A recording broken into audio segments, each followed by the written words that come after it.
Bom dia a todos. Nós já temos 57 participantes. Vamos dando início. E a sala ficará aberta até as 9h15 para quem chegar um pouquinho depois.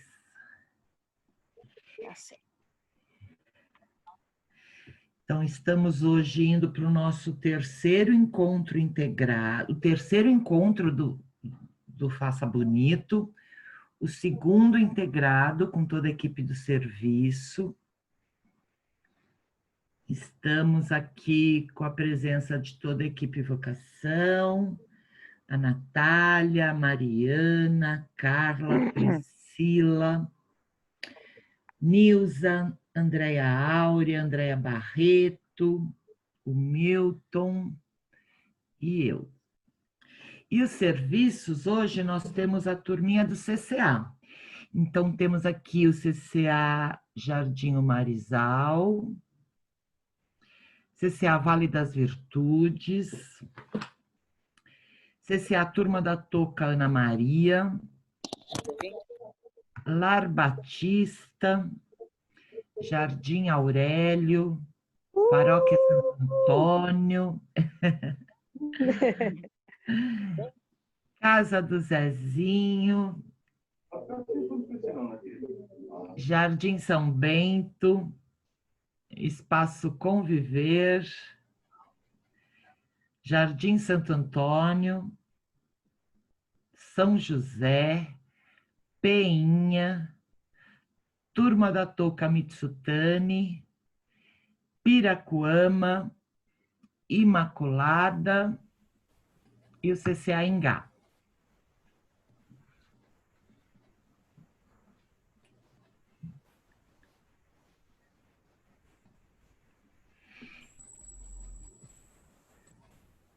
Vamos lá.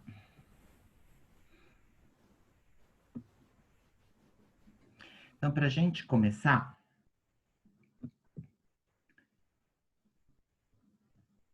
vou pedir só um segundinho. Tem gente entrando, espera aí. Alô?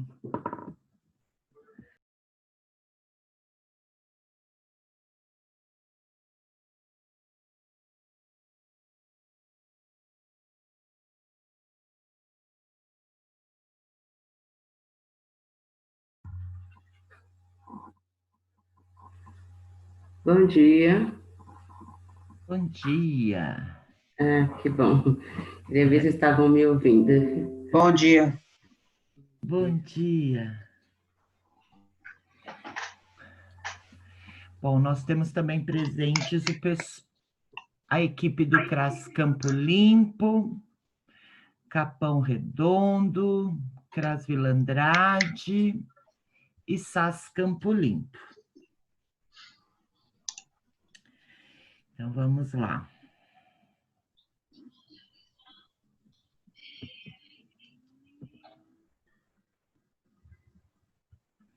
Estamos indo hoje para o último encontro com toda a equipe, com a presença dos orientadores deste tema, né, da violência. Depois, no decorrer do semestre, do próximo semestre, a gente conversa com vocês sobre novas formações. O próximo encontro do Faça Bonito, nós teremos só a presença de gerentes e assistentes para fechar esse bloco com o tema Prevenção à Violência contra Crianças e Adolescentes.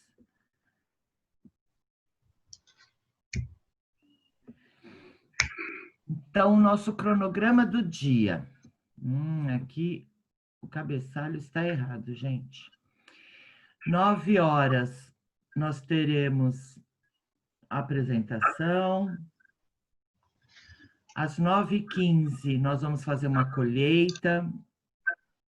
9h30, nós vamos falar um pouquinho sobre violência, então vamos aprofundar o que a gente já vem conversando nos outros encontros. Afinal, quais são as violências que acontecem no serviço?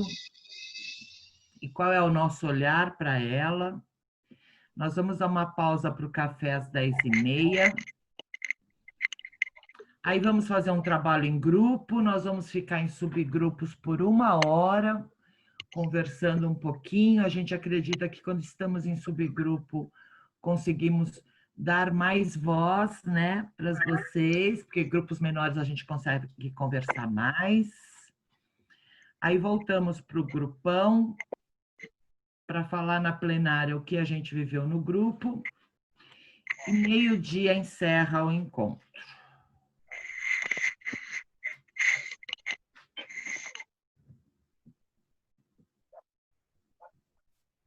Este quadro é o quadro dos resultados.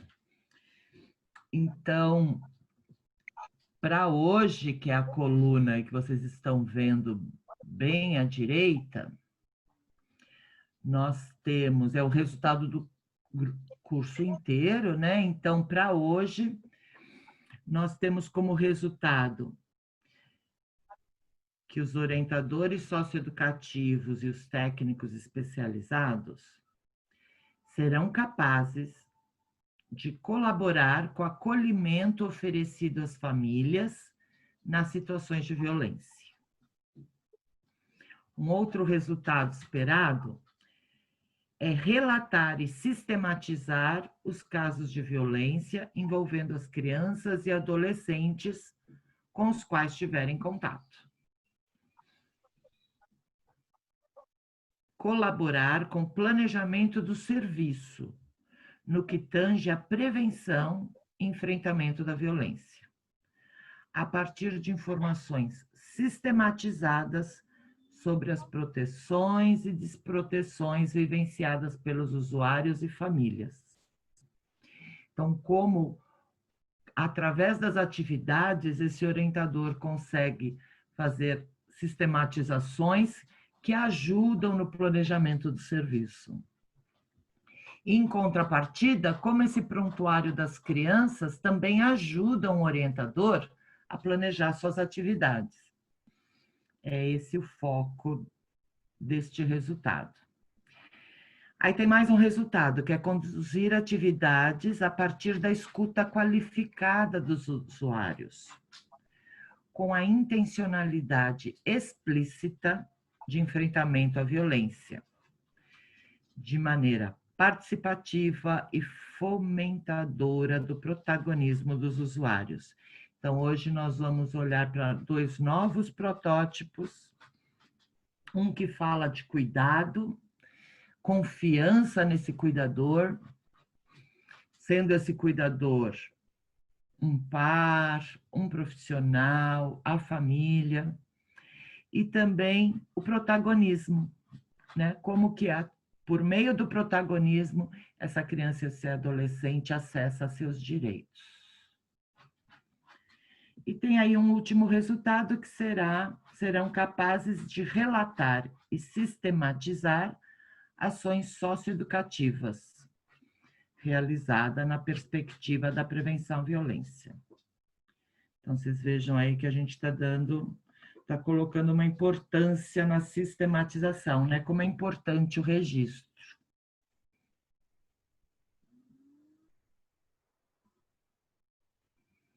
Nós já fizemos esses combinados, então eu só vou fazer uma leitura do que a gente já combinou. E como vocês sabem, o combinado fica aqui aberto, vocês podem escrever no chat a qualquer momento e a gente acrescenta, tá bom? Então, o que nós já combinamos, que para valer a pena estarmos juntos, nós vamos precisar manter o foco, vamos precisar da participação de todos, cumprir o horário estabelecido, manter o microfone desligado, comprometimento e entrar na sala com antecedência. Se alguém gostaria de complementar, eu vou dar 2 minutinhos para escrever no chat.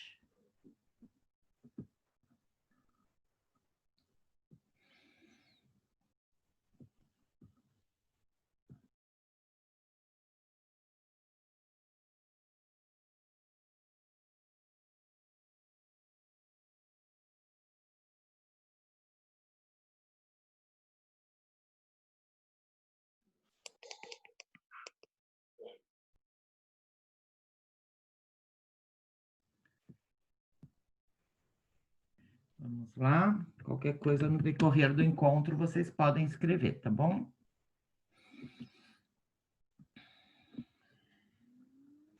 E aqui tem uma frase, uma epígrafe, que vai nos acompanhar durante toda a manhã. E a ideia é conversar um pouquinho sobre ela no final do nosso encontro. Então, a frase que a gente traz hoje é sobre o artigo 4º do ECA. A criança e o adolescente merecem atenção especial pela sua vulnerabilidade, por serem pessoas ainda em fase de desenvolvimento da personalidade.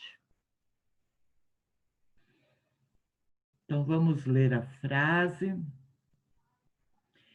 e ela vai permear a nossa manhã.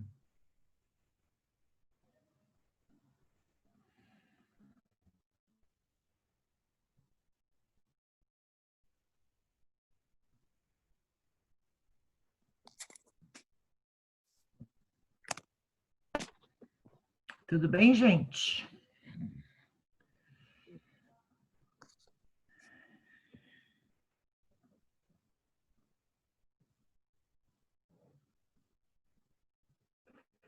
Acho que antes da gente iniciar a colheita, temos aqui, como eu estou com a tela aberta, eu não consigo acompanhar quem chega, mas temos aqui alguém, eu sei que a Raquel do CRAS Campo Limpo está com a gente, tem mais alguma gestora de parceria, o pessoal de SAS que gostaria de dar aí um bom dia?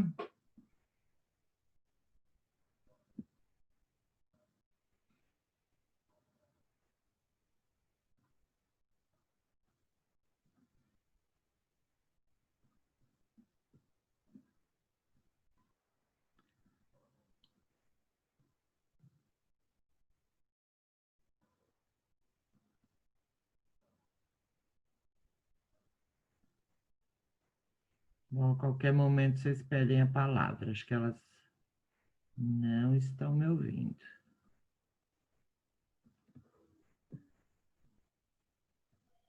Bom dia, Odete Grupo. Eu estou ouvindo sim. Eu só queria desejar um feliz encontro, né?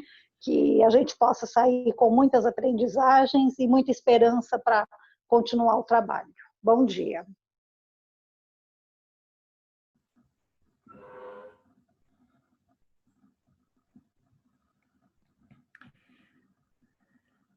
Sua voz ficou muda.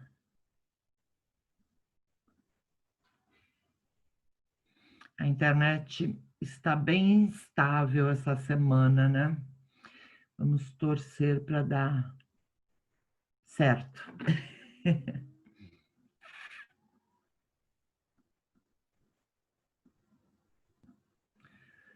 Vamos lá, bom dia, Neiva. Ela deve ter tido problema de conexão.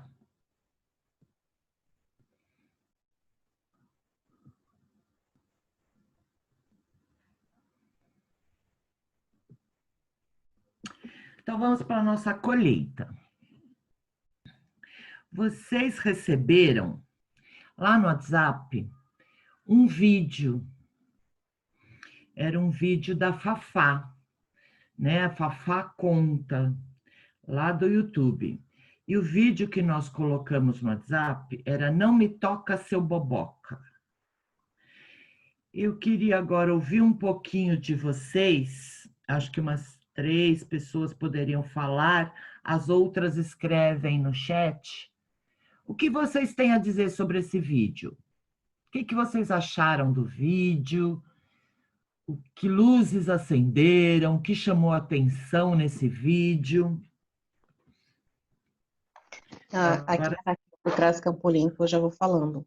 Eu assisti o vídeo, eu achei bem interessante e divertido, porque é uma forma bem lúdica, bem sutil e bem leve, de maneira que a criança ouve, entende e não fica chocada com aquela realidade. E eu já até multipliquei para minha amiga que ela tem uma criança que precisa ser instruída quanto a isso, né? Aliás, todas precisam, mas como ela não está no CCA ainda, eu já multipliquei para minha amiga porque é muito bom, gostei muito daquele vídeo. Aliás, Legal. peguei até uns outros com umas outras temáticas porque eu me empolguei. Legal, Raquel. Você acha que ele chega na criança, né? É um vídeo que dá para falar com crianças sobre o tema, né? Dá para falar e sem que ela fique assim, com choque, com medo. Tipo, uma Uhum. coisa pode acontecer, mas você tem como evitar que ela aconteça, você tem como se prevenir, entendeu? Bem bolado o vídeo. Bacana. Quem mais gostaria de falar Posso sobre o falar? vídeo? Pode. Posso falar? Quem é? Manuela do CCA Penha. Oi, Manuela, fala. Então, eu achei o vídeo bem divertido, muito dinâmico, né? E também dá para as crianças perceber também que um tio, ou um avô, ou um vizinho muito bonzinho, né? Com muitas coisas em casa deliciosas, querendo levar para casa dele, né? Passa também para desconfiar dessa pessoa, né? Que essa pessoa é tão boa, né?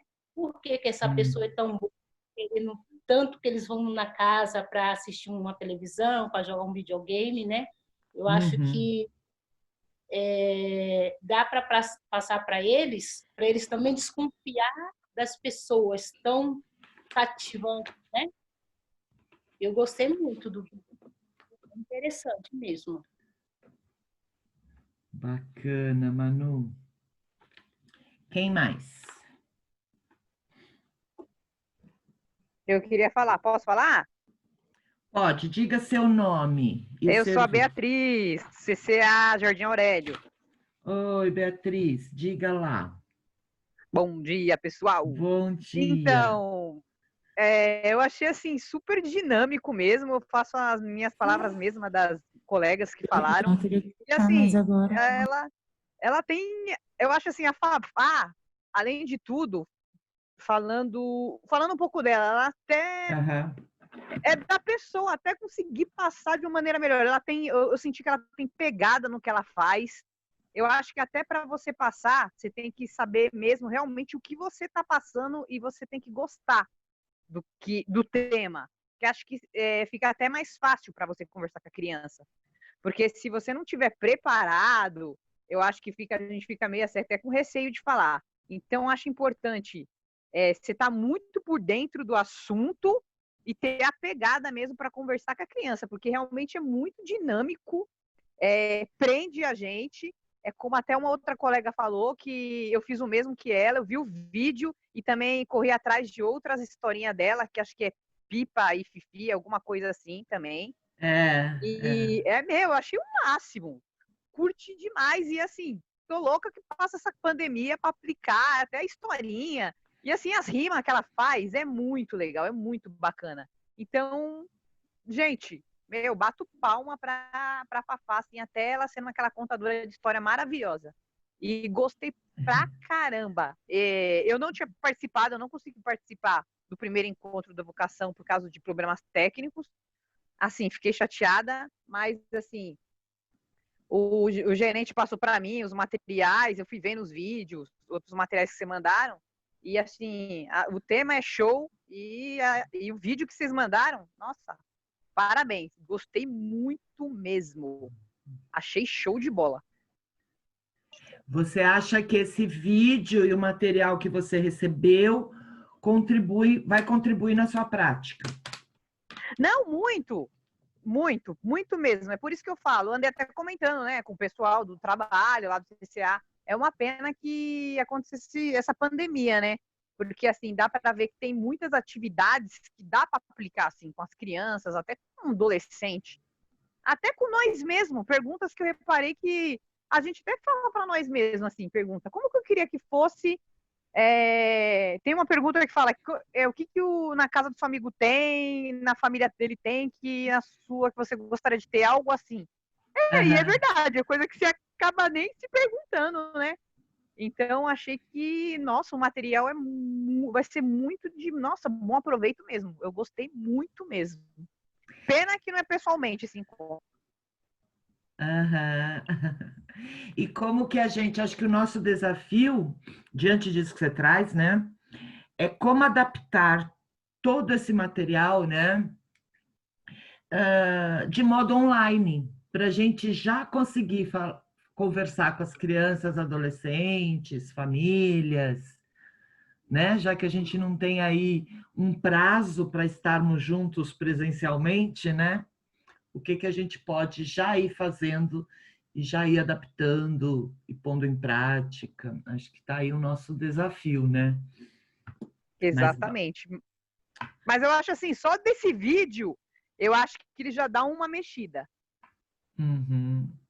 Tem outros vídeos também. Então, já Sim. acho que para ser de inicial assim mesmo, então, para ser... não vai ter que ser um ensino remoto, eu acho que já dá uma balançada, já começa a falar um pouco do tema, entendeu? Acho que ainda aos poucos a gente vai se adaptando. Bacana, Beatriz. Quem mais gostaria de falar? Acho que dá tempo de mais uma.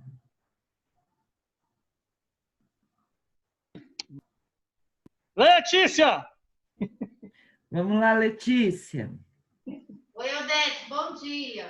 Bom dia, tudo bom? Tudo. Letícia da casa do Zezinho. Tá. Diga. Então, Odete, eu assisti o vídeo, eu já vi por um outro olhar.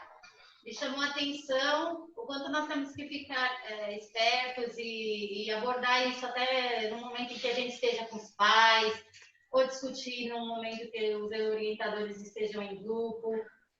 E o abusador, ele entra no convívio da criança de uma maneira muito suave. Ele não entra de uma forma agressiva, né? Ele entra com interesses em comum, ele conquista as crianças, você pode perceber. Então, isso pode acontecer e acontece, infelizmente, dentro do convívio familiar deles, né? Então, isso é uma coisa de se comentar com os pais, muito, de se destacar. Olha, pai, o abusador, porque às vezes os pais e as pessoas acham que eles vão aparecer de uma maneira muito agressiva, e não é o que acontece. Depois, claramente que ele mostrou ter os mesmos interesses, se vitimou a todo momento das crianças, tocando na sensibilidade delas até que elas foram para a casa dele. Então, eu tenho que olhar. Muito legal. Você passaria esse vídeo para os pais, então, pela sua fala? Sim, passaria para os pais. Uhum. E para as crianças também, porque ele é bem lúdico, e isso é super legal. É um material a mais para trabalhar com as crianças. Eu acho que é um alerta. Mas é um alerta para os pais também, porque eles ainda têm esse entendimento de que o abuso ele é daquela forma agressiva. Então, não acontece dentro da minha casa porque eu saberia, porque a criança viria chorando para mim, né? Ela mostraria porque estaria chorando. E não, né? Você vê que ele vem sempre de uma maneira muito suave, que às vezes a criança não percebe que aquilo é um abuso. Você pode perceber que ele começou tocando no cabelo dela, e aí ele falou que ele queria ver a pulseirinha. Então, assim, olhando, se fosse até com a gente adulta, a pessoa fala que quer ver nosso colar, a gente vai achar natural, né? Pode ver. Mas e nesse mesmo momento, com a mão, ele consegue tocar outras partes do nosso corpo e a criança não iria notar, mas ali no caso ela notou, porque ela já tinha esse conhecimento anterior, e aí ela gritou, no caso. E todos foram embora. Uhum.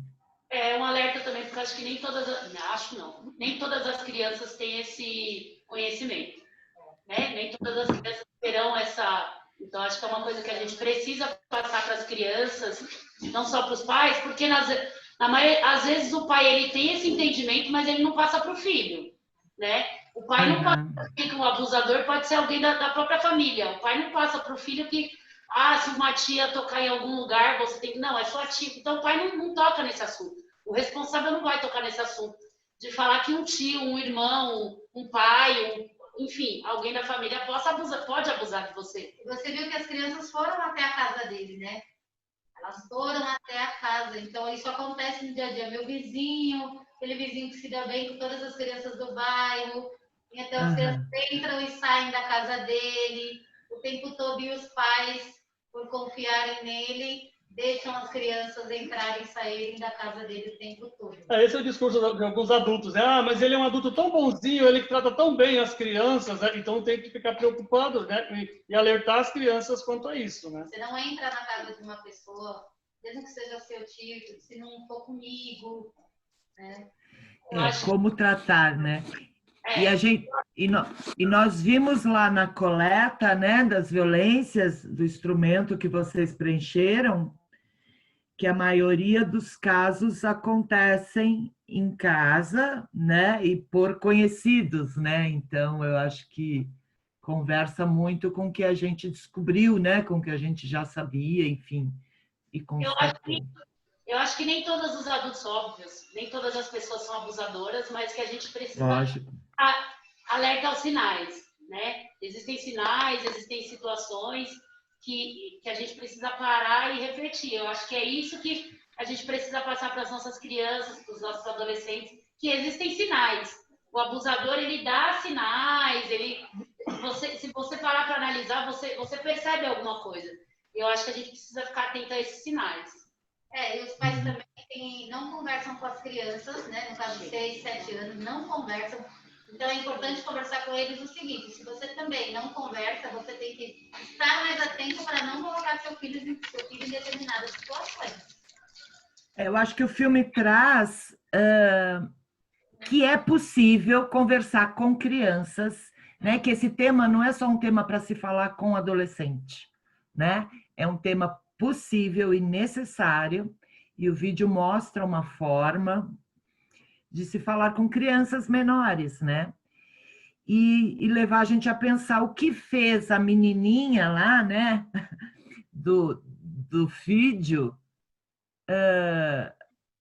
ter essa força, esse protagonismo de sair correndo e não me toca seu boboca, né? O que fez a menina conseguir sair dessa situação, né? Eu acho que está aí o nosso papel, né? Mostrar para as crianças que elas podem sair dessa situação, né? E podem falar quando, se por acaso, entrarem numa situação assim.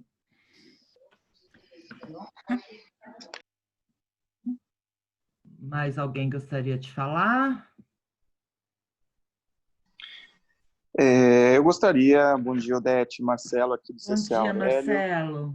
Bom dia a todos os colegas aí da rede, educadores. Muito bom estar com vocês. E eu, corroborando aí que as colegas falaram, realmente a importância desse vídeo é muito grande, né? Eu queria só acrescentar 2 pontos que eu acho interessante, que primeiro que mostra essa questão do o ato em si, né, do abuso ou né, de qualquer aproximação do adulto, ele vai ser muito sutil, né? Então, eu acho que nessa linguagem para a criança, ela consegue entender que, apesar de sutilezas, existem coisas como o corpo dela, o corpo da criança, que é dela e tem que ser cuidado por ela. E acho que vai um pouco nesse último questionamento que você colocou, Odete, que é a atitude dela, né, não me toca seu boboca, realmente ela tendo o protagonismo de entender quais são os limites, né, de acesso ao corpinho dela, né, que tem que ser cuidado, tem que ser, né, tem que ficar atenta a essas nuances das sutilezas, porque acaba sendo uma linha tênue entre o carinho, a atenção, aquela coisa polida de um adulto que pode vir a cometer um abuso, né? Aquela coisa, sem estigmatizar os humanos também, né? Ou ele pode não ser um abusador, ele pode ter cometido isso, e isso é um ponto que precisa ser tratado, né? Então, também olhar dessa forma. Mas eu acho que é isso, assim, a importância mesmo do cuidado com o corpo da criança, ela entender isso, e também ficar atento a essas sutilezas aí do abuso, que pode ser confundido com carinho, com atenção, e aí, com isso, né, enfim, a gente já sabe que o acesso já é muito fácil por conta de, às vezes, o abuso ocorrer dentro do seio familiar, né? Então, é muito sutil isso. Então, assim, vídeo maravilhoso, concordo com tudo que as colegas colocaram. Obrigada, Marcelo. Obrigado. Então, quem não falou pode escrever no chat, que a gente acompanha por lá, tá bom?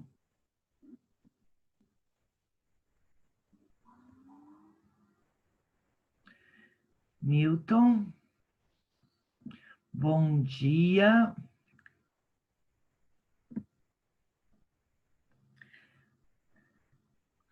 Oi, Odete, está me ouvindo? Vocês me Estou. ouvem? Bom dia, gente. Eu estou com o vídeo numa máquina e o áudio noutra, para garantir que o áudio chegue bem, né? Porque às vezes meu áudio, por algum motivo que eu ainda não sei, sai metalizado. Mas vocês estão me ouvindo bem? Sim. Legal. Sim. Bom dia, bom dia, bom dia. Eu vi que tem um monte, nós somos 81 pessoas. Então, nós estamos aqui com um recorde de audiência, né? Porque esse grupo tem mais ou menos 90 pessoas. Tem 9 pessoas que provavelmente vão entrar aí porque estão com um problema de conexão que a Mariana está resolvendo, e etc.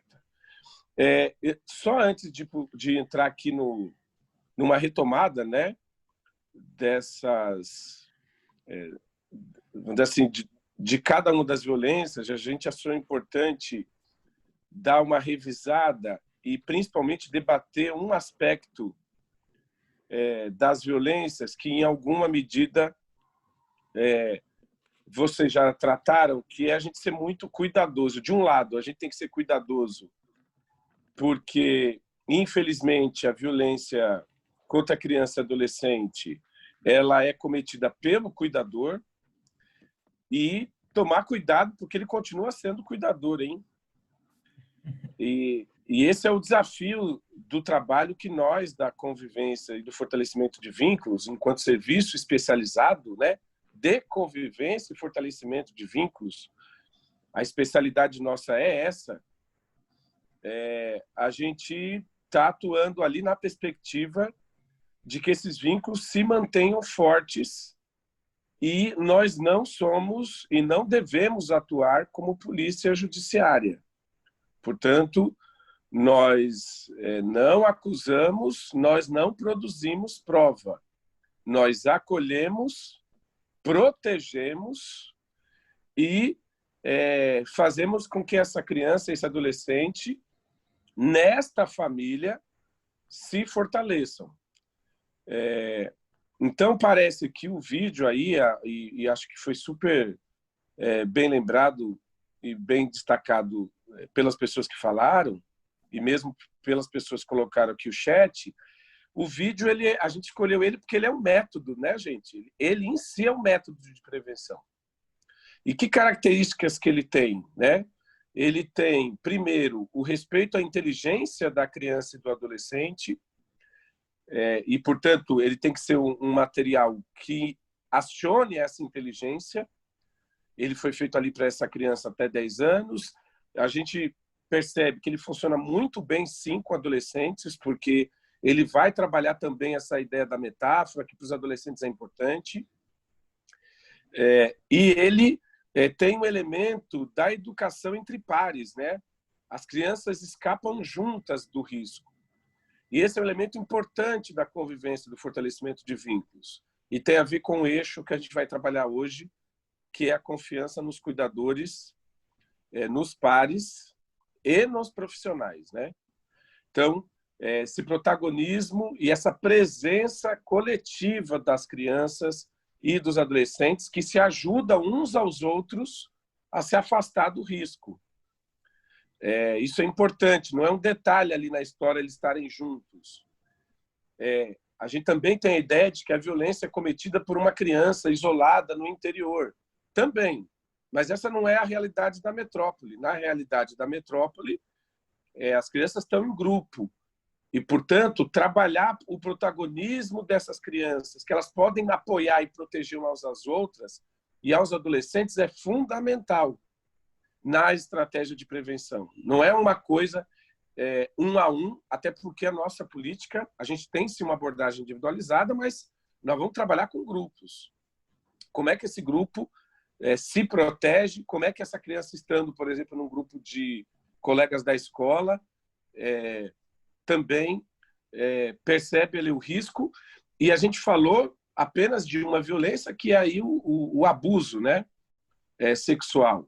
Mas o mesmo valeria para os outros tipos de violência em termos de estrutura de prevenção, né, de método de prevenção. Então, parece que a Fafá e quem entrou lá no canal da Fafá, né, viu que ela traz esse conjunto de materiais que vão tratar da violência e de outros temas, mas que tem essa estrutura, né, dialógica, provocadora da inteligência da criança, de uma seleção prévia do repertório, de uma preparação prévia da narrativa.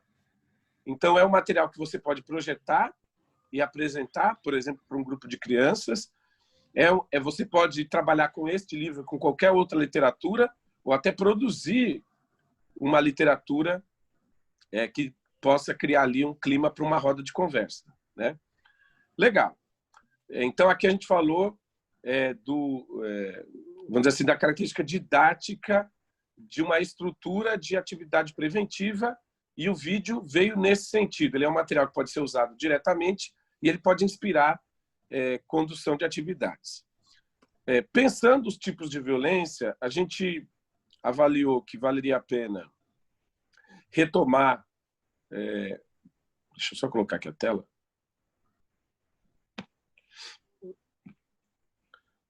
Rapidamente... Vocês estão vendo a minha tela aí, não? Sim. Sim. Ótimo. Então, deixa eu... Agora, eu aqui tenho que ver minha tela, gente. Deixa eu ver... Eu tenho que diminuir aqui. Agora está a tela inteira? Tá. Sim. Tá, legal, obrigado. Sim. Então, lá no guia, que eu vou pular, espero que mais gente tenha estudado o material. Eu sugiro fortemente que vocês deem ali uma sapeada. Eu não? Torrada? Já tem Oi. torrada? Vamos só manter os áudios desligados, tá, gente?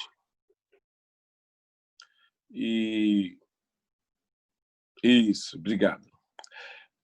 Então, só relembrando aqui, a gente colocou a violência como algo bastante humano, e eu acho que esse é um dado importante, né, que foi trazido aqui já, de que para a gente desnaturalizar a violência, a gente precisa aceitar que ela é parte das relações humanas, do comportamento humano. E a matriz da violência, ela precisa ser aceita como ponto de conversa inicial da prevenção. A violência, isso parece ser senso comum, mas, de modo geral, é aí que as coisas começam a dar errado. Ela não é fruto de um comportamento patológico de uma ou de outra pessoa. Nós todos já tivemos, já vivenciamos e, em alguma medida, já praticamos pequenas e grandes violências. E é essa cultura da violência que está no discurso, está nas formas de preconceito, está na própria desigualdade, está nas discriminações de modo geral, de natureza social, que vai ser a matriz daquelas violências que, de modo geral, a gente quando fala de violência, tenta falar apenas destas, que é a delinquência e aquelas violências que vão atingir as pessoas, colocando em risco a sua integridade ou ofendendo de maneira muito forte a sua personalidade. nós falamos um pouco da interdependência dessas violências, e valia a pena só retomar, relembrar que a violência doméstica ela é a mais universal das violências, né? Ou seja, aquela violência que ocorre na família, a palavra doméstica aqui tem a ver com residência, com lar. Essa ideia do lar como lar doriana é um desejo de todos nós e não tem nenhum problema em desejar uma casa feliz. Mas, na prática, a família, a origem da violência humana está nas relações familiares, né?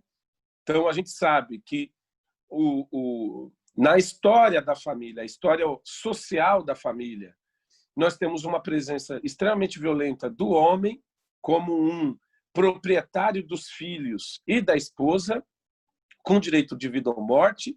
No Brasil, numa sociedade escravocrata, também dono de escravos, que eram a extensão da sua casa e eram tidos, inclusive, como crianças, né? Pequenas crianças, né? Que eram as pessoas escravizadas. E isso criou no Brasil e fora do Brasil uma relação em que o lar era, ao mesmo tempo, um lugar de proteção e de cuidado, mas um lugar de extrema violência e de uma violência invisível. E essa é uma violência universal, né? De fato, a violência doméstica ela vai acontecer em todos os continentes, em todas as classes e em todos os grupos sociais. Mesmo às vezes a nossa tendência de idealizar sociedades tradicionais, nós vamos perceber que elas também têm, muitas vezes, essa marca da violência que se dá na própria comunidade e que aquela comunidade naturaliza, né? Só lembrar aqui dos ritos tribais de mutilação feminina, de mutilação genital. É uma questão tradicional, supostamente faz parte da natureza da cultura daquele povo, mas é uma violência, inclusive foi construída a noção de violência ao longo aí da história humana e a importância dos antropólogos, do movimento de gênero, de perceber que, apesar cultural, a nossa humanidade avançou e determinados rituais ofendem a dignidade humana e precisam ser suspensos. A gente falou disso, né? No Nordeste, muitas vezes, ou em regiões afastadas do centro urbano, as famílias ainda têm esse comportamento de que o chefe da família tem um poder sobre os demais que viola o respeito e muitas vezes a dignidade, mesmo que não avance para a violência física, as relações são relações de desrespeito. Então, é para demistificar aí o lar como um lar só de carinho e proteção. Ele também é, originalmente, na história humana, também o lar da presença da violência, e não só das famílias pobres, hein?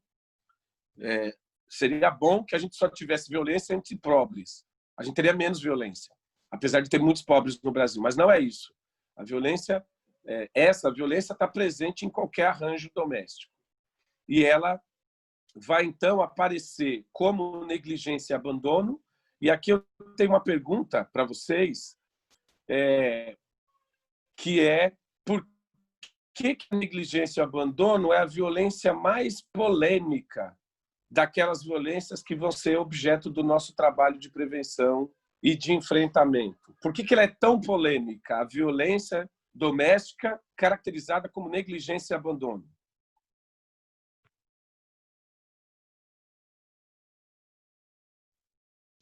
Onde é que está a polêmica? Ou ela é tranquila? É facinho a gente perceber quando é negligência e quando não é. Oi, Nilton, posso falar? Por favor. Sou a Simone do CCA Espaço Conviver.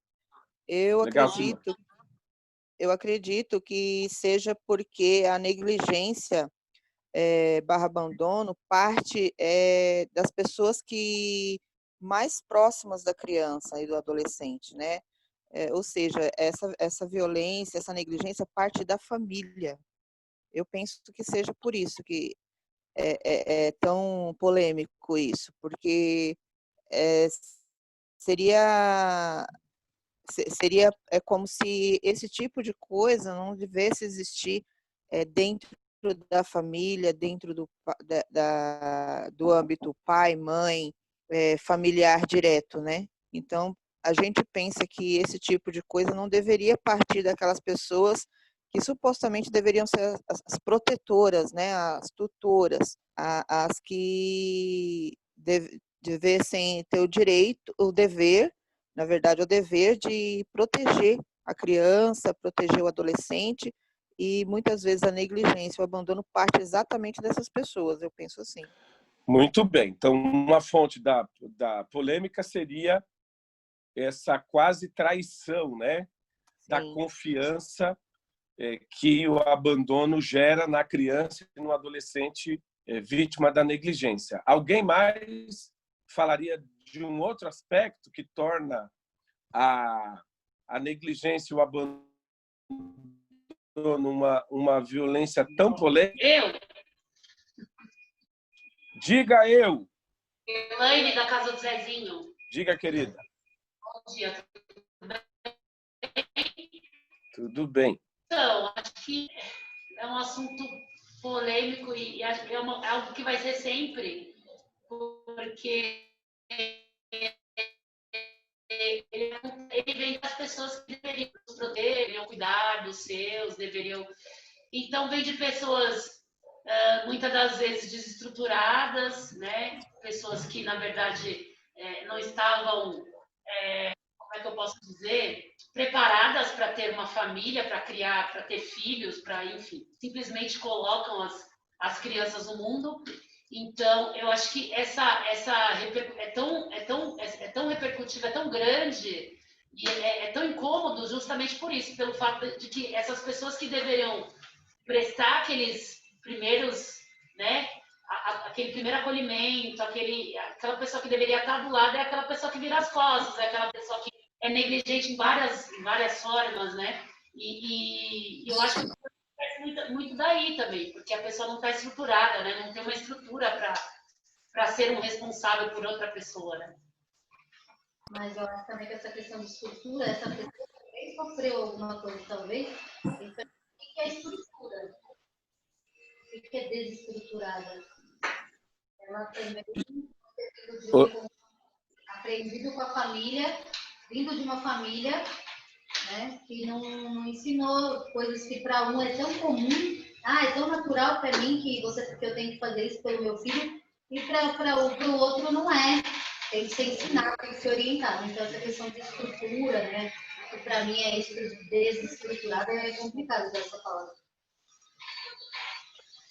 Desenvolve mais essa segunda ideia. A primeira ideia eu entendi perfeitamente, mas explica melhor isso que você falou. Quer dizer, a ideia de desestruturada você acha complicada, mas eu perdi a outra parte do seu raciocínio. É uma coisa contínua. Muitas vezes isso já vem, é histórico, já vem da família. Minha avó criou minha mãe perfeito, assim, e a minha mãe... Perfeito, agora entendi. Então, por isso que é uma coisa que, para outras pessoas, em outros lares, é uma coisa tão natural, é tão óbvio que eu tenho que ter o meu filho e fazer isso por ele, né, dar carinho para ele desde pequeno. E para outra família, ela não recebeu, a minha avó não recebeu, ela não passou isso para minha mãe e minha mãe não passou isso para mim. Então, quando a gente fala da família do outro, a gente classifica, a gente já tarda isso, a gente já fala... Nossa, que aquela família é desestruturada, né? Perfeito. A questão de estrutura, né? É complicado. Perfeito. Não, perfeito. Agora está claríssimo. Mais alguém? Eu. Diga. Tá me ouvindo? Eu estou te ouvindo. Eu só não estou... Vera. Diga, Vera. Eu ainda diria um outro aspecto que eu acho que é muito importante. A questão do responsável pela criança ter algum vício e isso ser tratado como uma coisa que a culpa é da pessoa, né? Que tem o vício e não consegue, não tem condições de proteger essa criança, esse adolescente. E aí as pessoas vão e culpam a pessoa e não não direcionam, na verdade, para um tratamento, porque vício, né, em drogas, álcool, essas coisas, tem que ser tratado como doença. Então, eu ainda, além, né, complementando o que as colegas disseram, eu ainda coloco esse aspecto, né, de falta de estrutura, mas por vício, né? Eu acho isso importante também. Perfeito. Então, levando em conta aí essa primeira rodada, né, de comentários, a gente pode dizer que a negligência ela vai trazer um pouco essa marca moral, esse juízo moral de alguém que abandona, de alguém que não faz tudo o que pode para cuidar de alguém que depende completamente dela. Veja, quando é que caracteriza a negligência? E por que a negligência ela é tão letal? Porque ela vai ocorrer apenas e quando eu dependo de alguém. Vocês concordam que a negligência não vai ser entre pessoas que estão com a mesma capacidade ali de sobrevivência preservada? Não dá para falar de negligência entre dois adultos autônomos, com plena saúde e pleno juízo e faculdades mentais. Não existe negligência nessa relação. A gente já ouviu falar de negligência médica, que é quando você, precisando de ajuda médica, não tem. E você está ali frágil. E aí você não tem, você precisa que aquele profissional, no caso, o profissional da saúde, cuide de você. Quando ele, podendo fazer isto, não faz, se caracteriza a situação de negligência, né? E a ideia de abandono é a ideia de abandono de alguém à própria sorte. Mas olha que interessante, a polêmica está, de um lado, nessa traição, que acaba sendo um juízo moral, ou um sentimento de quem foi abandonado e negligenciado, mas ela está principalmente da gente distinguir negligência de fragilidade material, de incapacidade, vamos dizer assim, plena de poder cuidar. Então, não cabe o conceito de negligência numa família que não consegue cuidar porque está, do ponto de vista da renda, da vida material, incapacitada.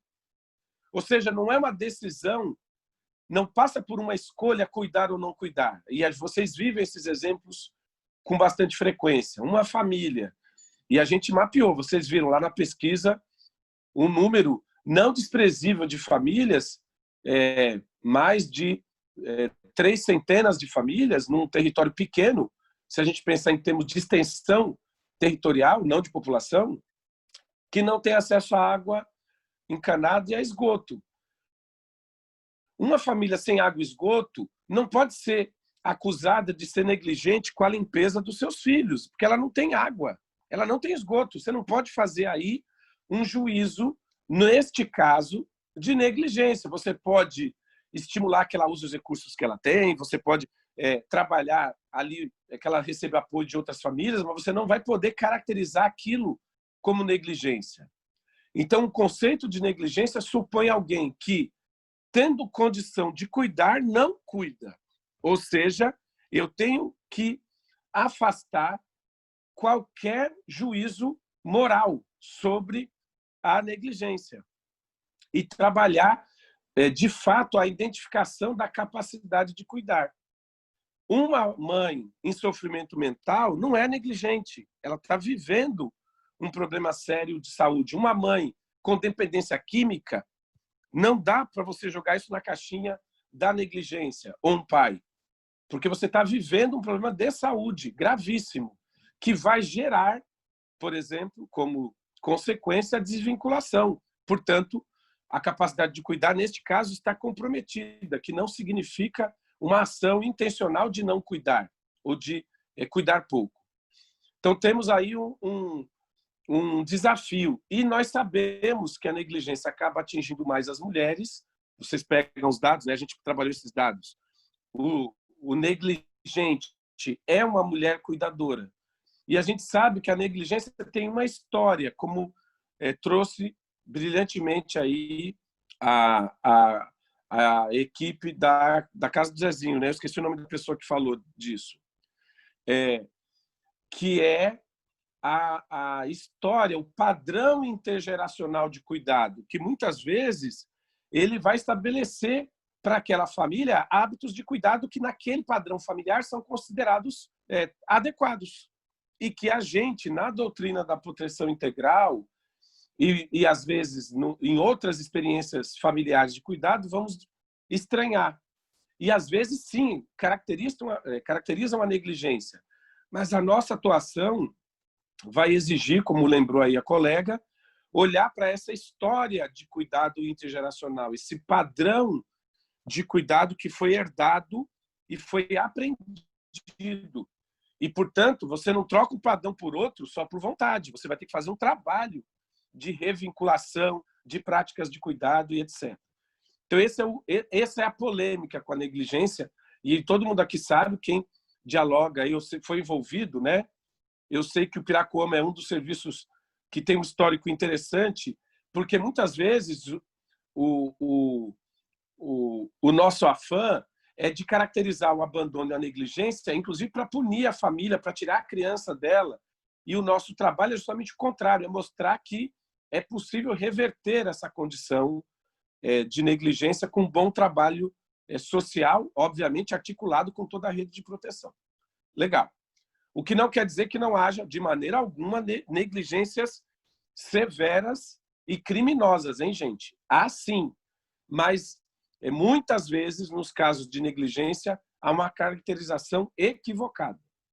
A violência física é a outra, segunda, né, maior forma de violência no Brasil, como a gente falou, e ela vai falar, de fato, daquilo que compromete a integridade física do sujeito, e, obviamente, que ela vai avançar em gravidade. Aqui também um outro desafio, porque como o padrão de educação nosso é violento, nós também aqui vamos ter que tomar cuidado, porque nós vamos ter que usar o bom senso da gradação de uma violência recorrente, gravíssima, e já instaurada como padrão até perverso de cuidar, daquela violência que é fruto de uma explosão relacional, de uma fragilidade de vínculos, e mesmo que ambas sejam violências, nós temos que ter o cuidado de atuar com essas gradações, porque, do contrário, a gente trabalha com um viés muito punitivista e acusatório, e isso também não vai ajudar a criança,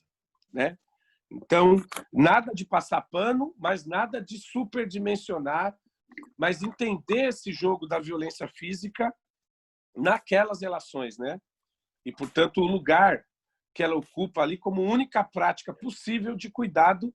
Vocês sabem mais do que eu que os adolescentes ou que as crianças ditas superativas são as que mais vão ser vítimas de violência física, principalmente os meninos.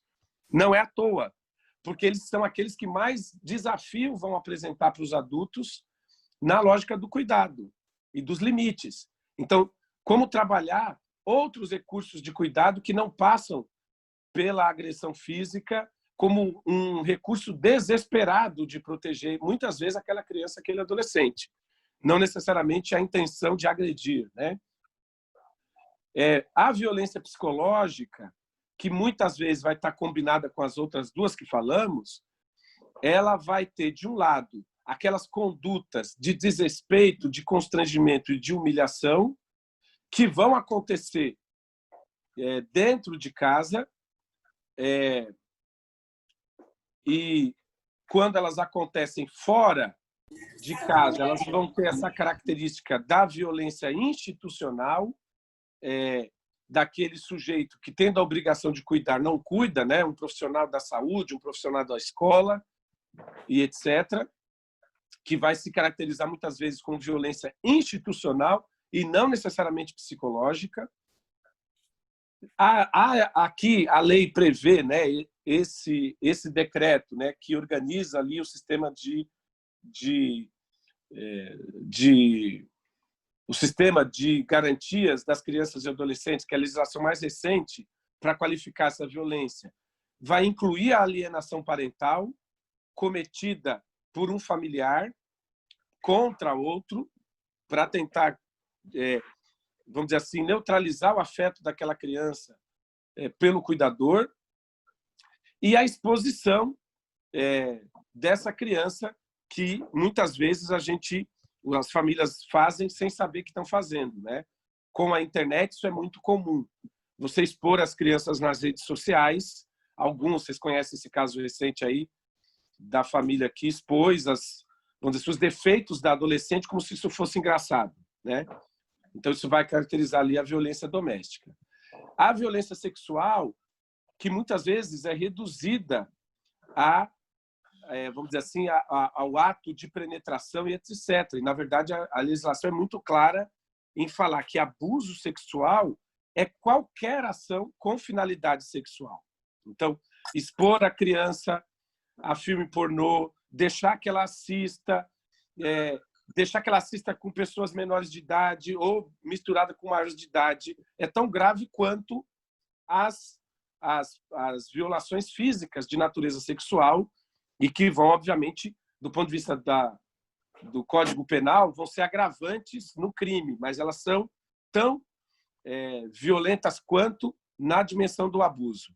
Depois, a exploração sexual comercial, que tem essa característica de ganhar dinheiro explorando sexualmente uma pessoa menor de idade, uma criança ou um adolescente, e o tráfico de pessoas, que é a versão mais perversa disso, e que no Brasil a gente acha que é coisa só da Europa e tal, mas que infelizmente, principalmente nas zonas de fronteira do Brasil, é uma marca a exploração comercial, por exemplo, nas estradas, inclusive nas regiões metropolitanas de São Paulo, nas estradas que cortam a cidade, e a gente está próximo de estradas aqui na Zona Sul, a exploração sexual, infelizmente, é uma regra, né? E aí a gente avança para a violência extrafamiliar, que a gente falou que é aquela que vai alcançar a criança, mas fora do lar, né? E que, primeiro, vai ser aquela que é cometida pelos próprios agentes públicos, muitas vezes, mas pela criminalidade de maneira geral. O trabalho infantil, gente, que é bom lembrar, trabalho infantil é qualquer ação que explora a capacidade produtiva da criança e que não necessariamente gera lucro. O trabalho doméstico excessivo das meninas é trabalho infantil. E ele é o principal motivo das meninas perderem oportunidades de igualdade, ali, de equidade com os meninos. Depois ele vai se tornar um problema para os meninos a partir de uma certa idade, que é a pressão para ir trabalhar fora, né? Ou daquelas famílias mais empobrecidas de vincular o trabalho e até competindo com a escola. Mas o desafio do trabalho infantil no Brasil se dá pela divisão sexual do trabalho, principalmente atingindo as meninas e depois meninos nessas condições de pedir dinheiro na rua, de trabalhar auxiliando o pai, mas é um auxílio. Lembra? Ajuda pode. Aquele auxílio pedagógico do trabalho como princípio educativo pode. O trabalho infantil é aquele que vai comprometer o desenvolvimento e vai impedir que essa criança acesse outros direitos. Então, quando ela começa a não ir para a escola, quando ela não tem direito ao lazer e ao lúdico, aí eu já estou caracterizando o trabalho infantil. Mesmo que ela queira, viu? Ela gosta. Não, mas não pode. Ela gosta, mas não pode. Mas eu sempre fiz assim, meu pai fez, né? Eu estou aqui a gente está vendo casos, né? Principalmente na pandemia, de auxiliar ali na mecânica ou no bazar. Tudo bem, mas isso tem que ser controlado e não pode competir com outras atividades. A violência institucional, para terminar, ela vai falar,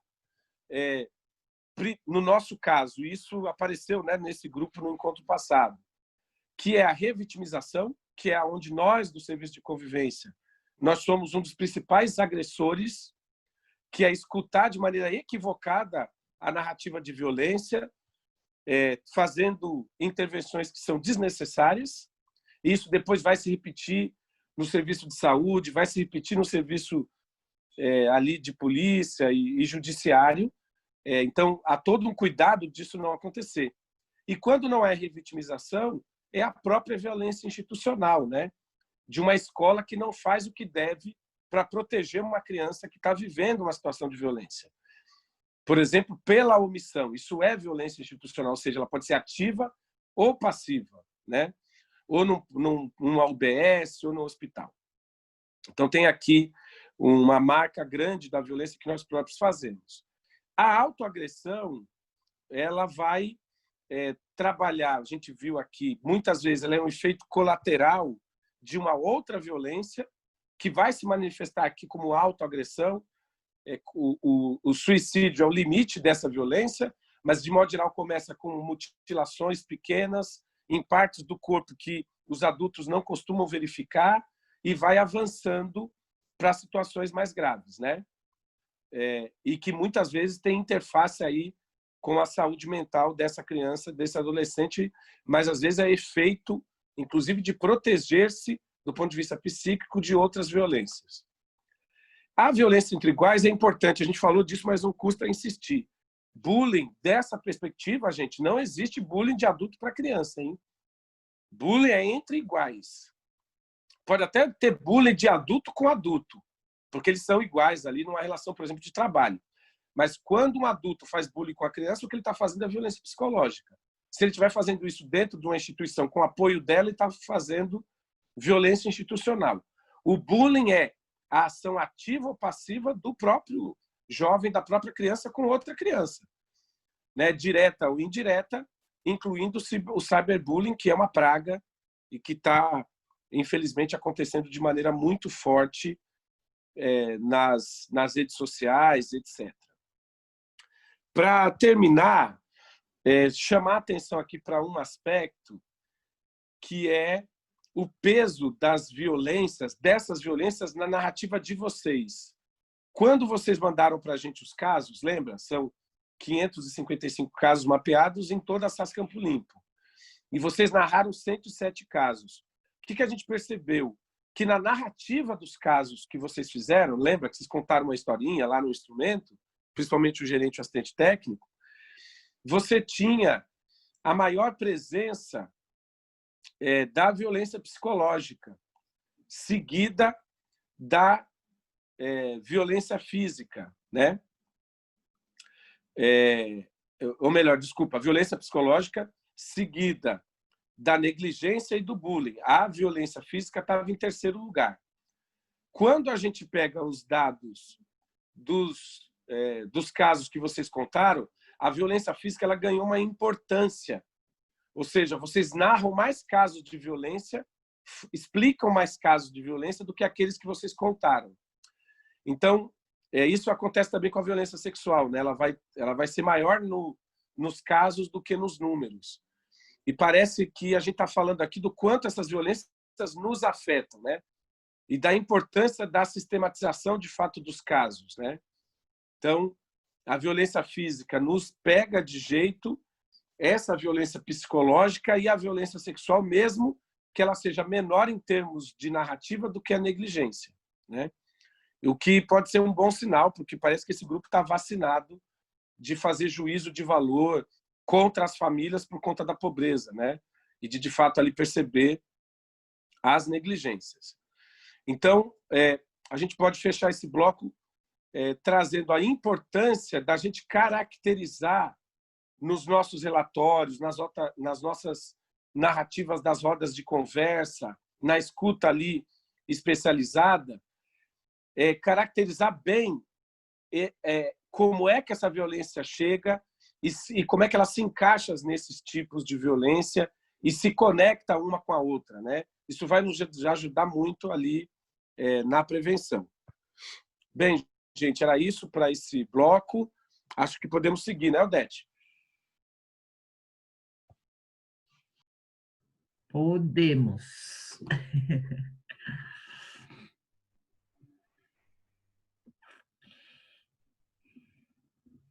Eu vou pôr a minha tela.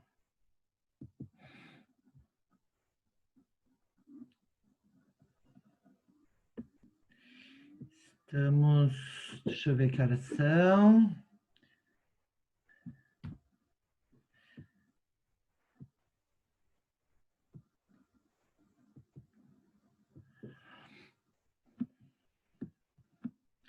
nós temos agora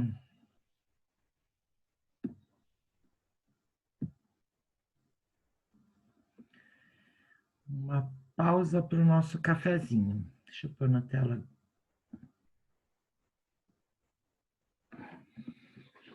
Então, é assim, gente.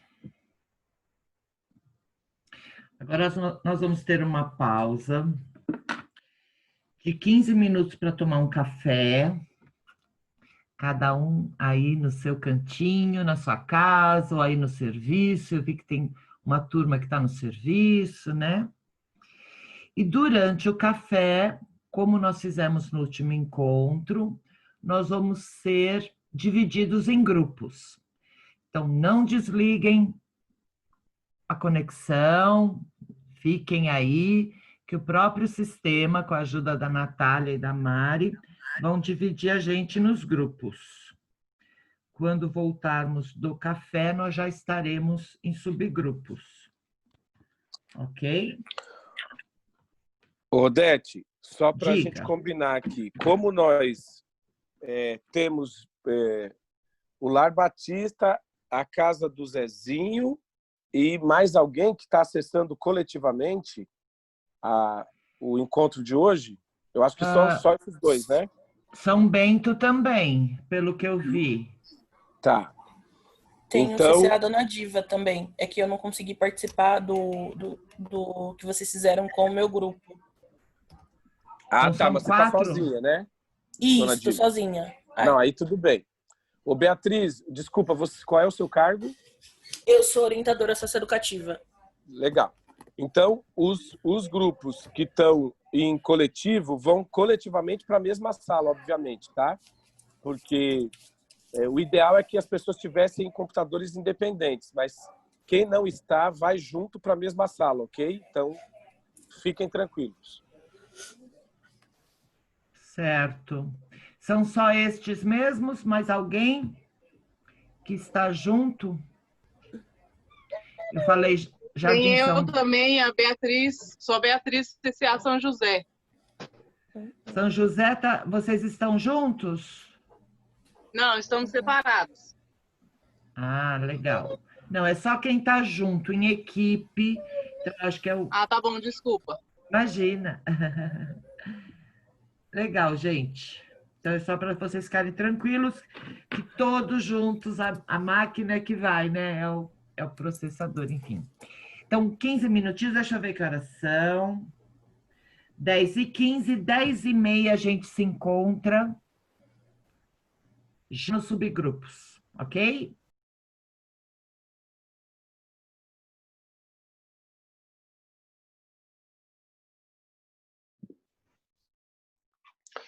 Muito bem.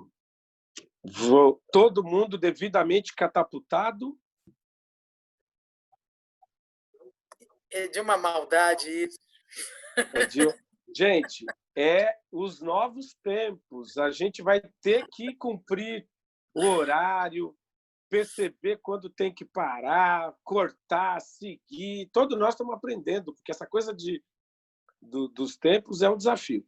Mas, sem muita delonga, dado o horário aí, para a gente ter uma boa plenária geral, vamos seguir, Maria Odete. Está sem áudio, tá? Vocês estão vendo minha tela? Sim. Então é isso, gente. Agora, cada pessoa, uma pessoa de cada grupo, vai dar o seu presente aí para o grupão. Quem quer começar? O grupo da Barreto, da Carla, o nosso, né?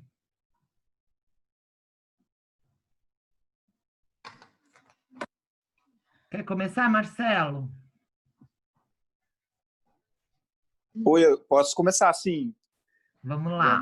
Vamos lá, então. Bom, no nosso grupo, gente, foi bem bacana a discussão, né? As gerentes trouxeram muitas experiências interessantes no quesito de intervenção, porque foi disparada a pergunta para a gente em que medida, né, a intervenção fez uma provocação às equipes a estarem pensando no trabalho de enfrentamento à violência. Então, surgiram várias ideias interessantes, que as profissionais, as equipes chegaram a aplicar com as famílias, que envolveram diário de emoções, envolveram atividades presenciais, né, atividades sobre o ECA, abordando esse assunto, e as profissionais trouxeram, né, um envolvimento da família, né, situações onde a família participou mesmo do conteúdo.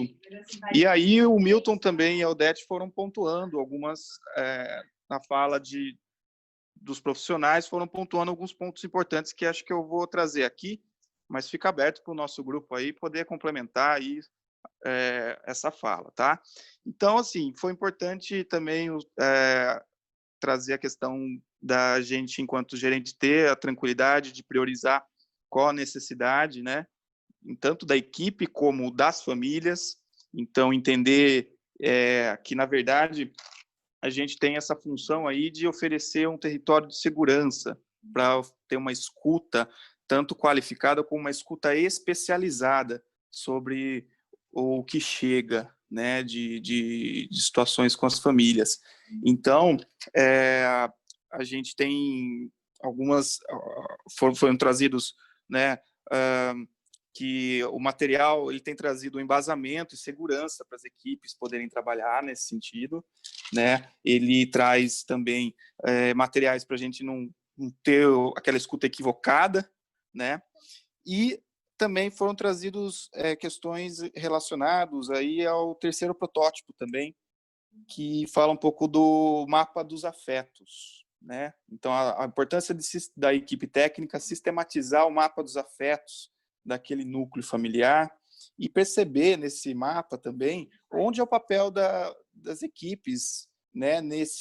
Seja na confiança aos orientadores, seja na confiança mesmo da família para com o serviço. Então, a gente entende que essa confiança ela vai favorecer vai ajudar a acompanhar, né, a gente poder ter subsidiar de elementos para ajudar em possíveis casos de violência. Então, eu achei muito interessante esse ponto que vai além, né, tanto nas equipes, qual o papel da equipe no mapa dos afetos, como também do território também, né. Então, acho que eu falei um pouco rápido, eu não sei se todo mundo entendeu, mas se tiver dúvidas, eu posso esclarecer ou alguém do nosso grupo.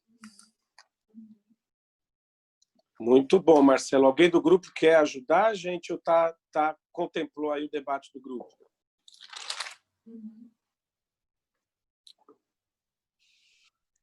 Marcelo, esse silêncio você foi muito bom, então vamos seguir. Nosso grupo foi muito bom, valeu. Obrigada. Valeu. Então, vamos lá agora. Quem vai? Barreto, pode ser teu grupo? Eu acho que sim, pode, gente. Quem gostaria? Claro que será ajudado pelos demais.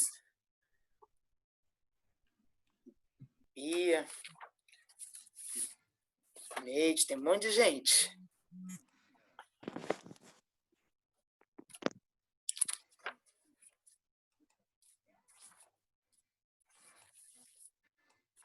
A gente estava justamente no momento de decidir quem é que ia. Nancy, Wilson, um monte de gente. A gente foi um grupo falante.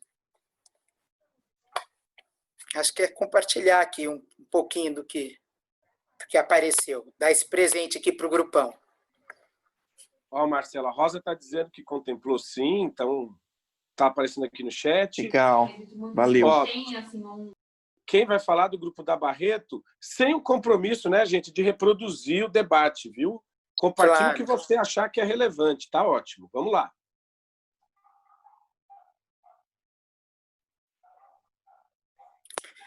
Para a gente não se estender muito, eu vou propor que a Casa do Zezinho, que estão todos reunidos ali, dê o primeiro passo. Aí os demais entram depois com colaborações. Pode ser? Você viu? Exatamente isso que o Wilson ia fazer, ó, junto com que eu não sei o nome, repete aí o seu nome, por favor. Isso. Foi lindo. Para nós, esse momento de troca foi muito bom, muito interessante ver o que os serviços conseguiram fazer, mostrar um pouquinho do que a gente conseguiu fazer, qual que era a nossa preocupação, porque a gente falou um pouco da exposição, a gente falou um pouco da nossa preocupação do cuidado com eles, deles exporem o que eles estão passando, de repente, um tipo de violência dentro de casa, como é que eles vão expor isso com o responsável lá junto com eles. Então, as outras atividades, o pessoal falou do ECA, algumas coisas, foi super bacana essa troca para a gente. Foi muito bom. E essa atividade foi muito construtiva para nós também. Essa atividade foi proposta. Mediante essa situação que a gente está vivendo, a gente conseguiu encontrar um tempo, porque tá bem difícil, bem complicado, mas foi muito bom mesmo, a gente gostou bastante.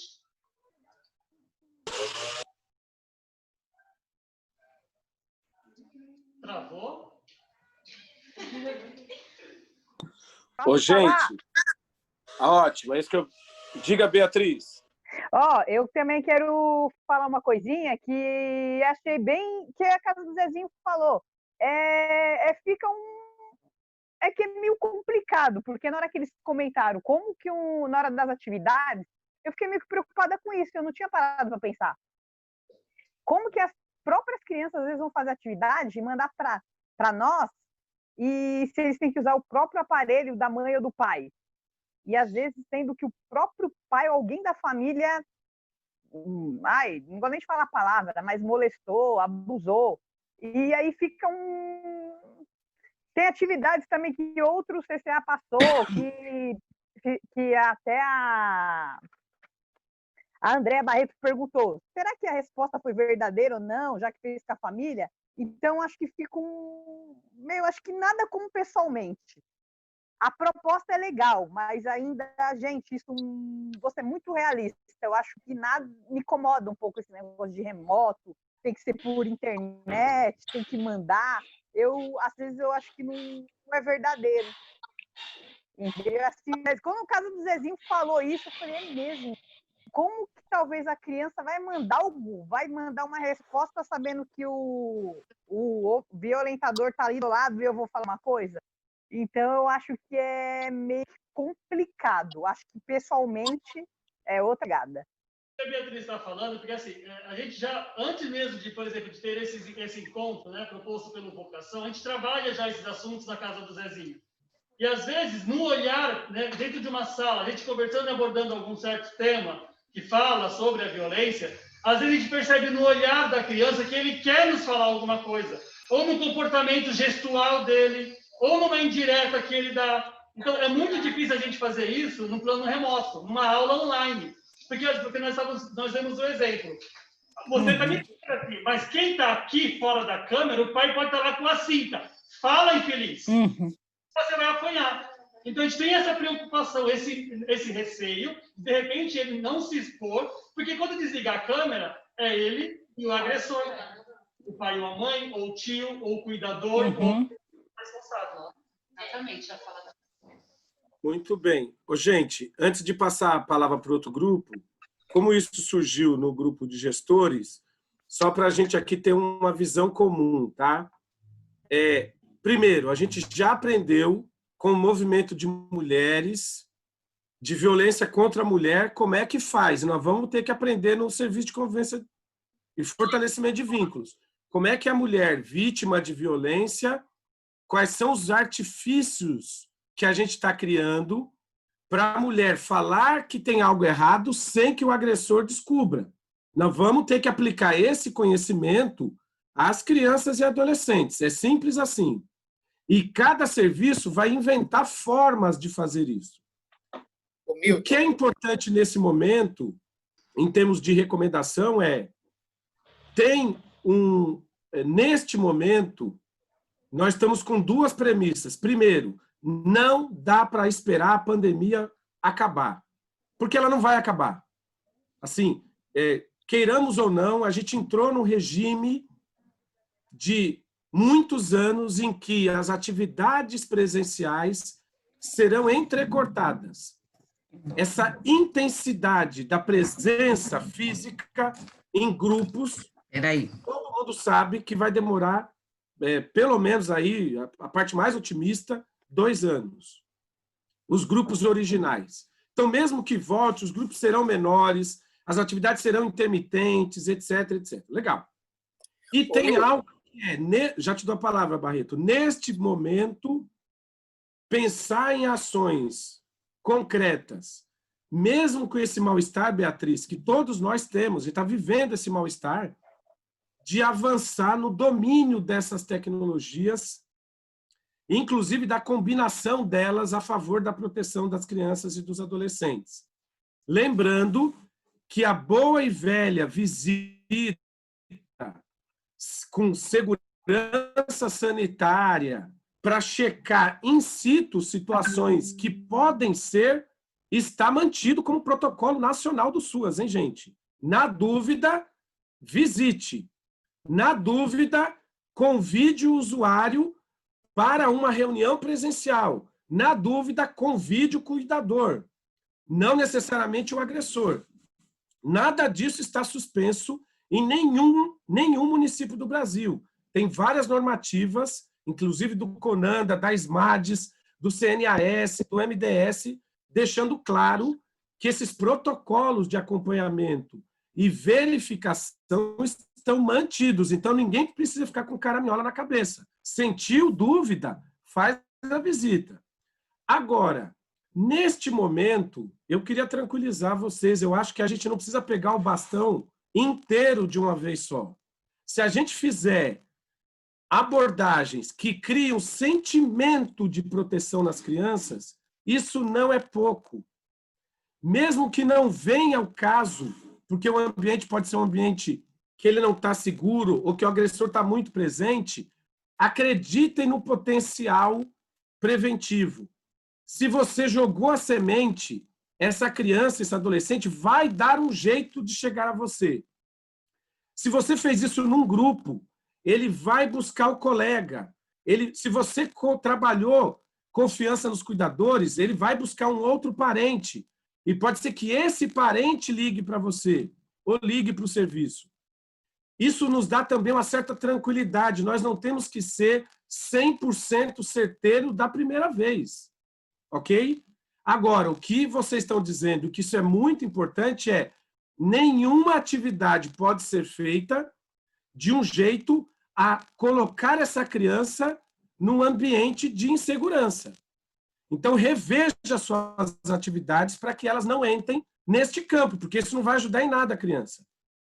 E não fique preocupado se não veio nada agora. Virá. E não é de uma vez, é num processo mesmo. Vai.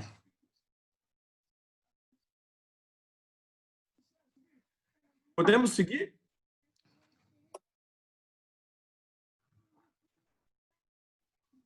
Agora pode ser da Carla? Pode. Nós combinamos que a Leslie falaria para o grupão. Cadê a Leslie? No grupo nós falamos a respeito dos protótipos, né? Cada um deu a sua exemplificação de como está fazendo no serviço e como isso também pode gerar algumas rodas de conversa sobre esse tema. Falamos a respeito de quem realiza o trabalho social com a família, desse trabalho que é feito entre o assistente técnico e a família, a participação dos gerentes, como é feita essas visitas, a participação efetiva de cada um.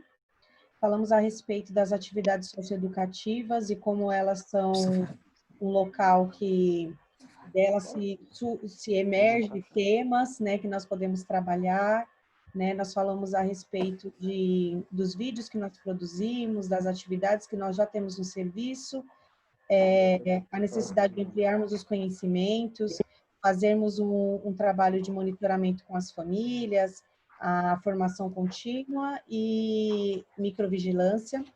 Nós falamos a respeito de revisarmos os nossos planejamentos, de colocarmos essas ações como algo que esteja pautado dentro do nosso trabalho, tem que ter, né?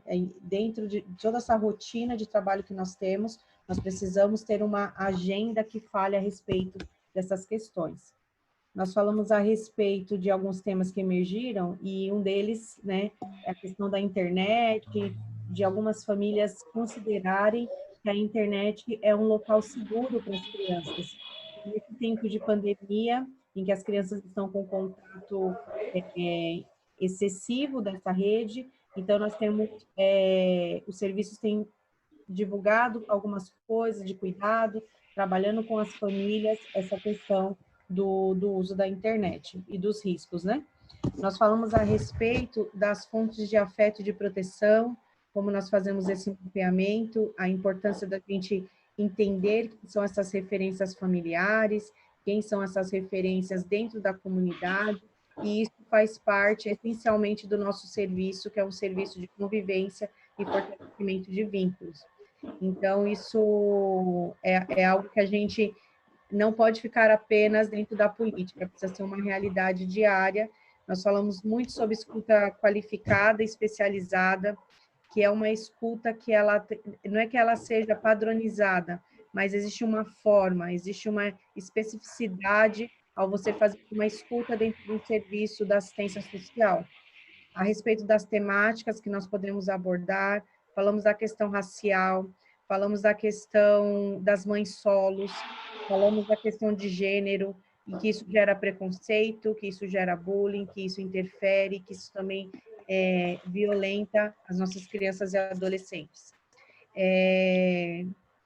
Todos os serviços que estavam, todo mundo tem esse olhar, assim, eu percebi nas escutas que nós fazemos, que existe esse olhar e essa intencionalidade, mas nós precisamos, seja colocar no papel, seja colocar como formação, né, para todos os organizadores, para toda a equipe técnica, que é algo que está aí, faz parte da nossa realidade e que nós precisamos tomar posse desse conhecimento aí e fazer um trabalho efetivo, tanto com as crianças, com os adolescentes, quanto com as famílias. As famílias também fazem parte desse projeto. Perfeito. Muito bem. Eu acho que nesse grupo é só chamar a atenção para a importância que é um dos eixos desse trabalho da sistematização, né? Quer dizer, é muito importante fazer um bom trabalho, é muito importante um bom trabalho reconhecido, mas documentar esse trabalho adequadamente é tão importante quanto fazê-lo adequadamente. Essa documentação técnica, primeiro, vai dar visibilidade para a importância do serviço. A gente falou disso no encontro passado, né? A política de assistência tem que mostrar a sua importância estratégica no momento da pandemia, de um lado, e de outro, ele dá historicidade para o trabalho do serviço, para a gente não começar as coisas sem história, né? Porque tem história esses atendimentos. A gente está lá durante um tempo, mas outros profissionais vão assumir o trabalho. E como é que fica essa documentação aí para os demais atores, né, do sistema de garantias? Perfeito. Agora é Áurea? Não, Áurea já foi? É a Mariana. O nosso grupo, meu e da Áurea, a Nilda vai compartilhar. Cadê a Nilda? Eu vou falar. Nós conversamos bastante, né? E chegamos a um senso comum de que para a criança chegar a conversar, a falar, tem que haver a confiança. E essa confiança, na maioria das vezes, ela é adquirida e conquistada na roda de conversa. A maioria do grupo foi assim, né, das pessoas, porque o educando, ele tem que confiar no cuidador, porque muitas vezes não é o pai, não é a mãe, mas é algum parente próximo, um parente distante, ou alguém do círculo, né, que com a criança. Mas como que eu vou falar isso para minha mãe?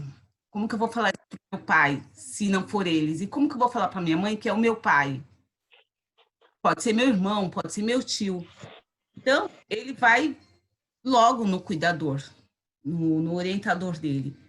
E a importância da roda de conversa, chega-se à confiança e a roda, ela funciona como uma escuta. Porque é o momento que eu vou escutar, é o momento que ele vai se abrir, que ele vai falar. os outros, ele vê os amigos também como um vínculo de confiança. E se ele achar que não convém falar naquele momento por conta dos amigos, vai falar que é um amigo, que é um parente, que é alguém que ele conhece, e depois, no off, como já aconteceu, ele procura o educador e relata o que está acontecendo. Então, eu, Nilda, não sei trabalhar sem a roda de conversa. Todo o meu trabalho é pautado com a roda de conversa. E fico muito feliz em ter a confiança não só dos educandos, mas se o meu filho confia em mim, eu vou confiar nessa pessoa. Eu vou chegar na família através do educando. A família vai sentir confiança.